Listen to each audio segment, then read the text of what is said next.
Is it a sin to divorce and remarry?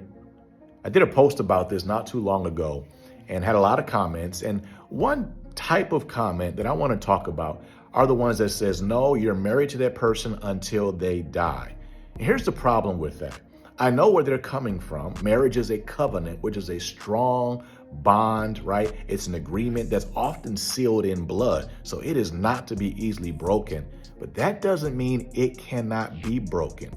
In fact, if you look in the Old Testament, you'll find often God complains about Israel breaking their covenant with him.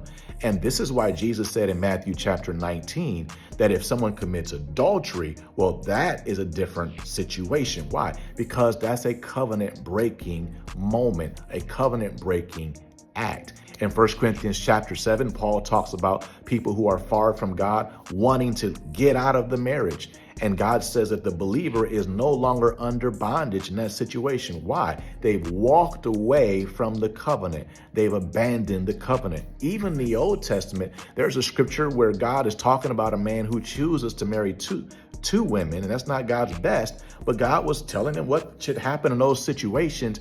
And it says there that if a man marries a second wife, that he's still supposed to provide for her the same amount of sex, the same amount of clothing, and the same amount of food as before. And if he doesn't, she is free to walk away. Why? The covenant is broken. Yes, God hates divorce, but God hates broken covenants even more. And when an individual breaks the covenant with their spouse, God does not penalize that spouse for the rest of their lives because of it.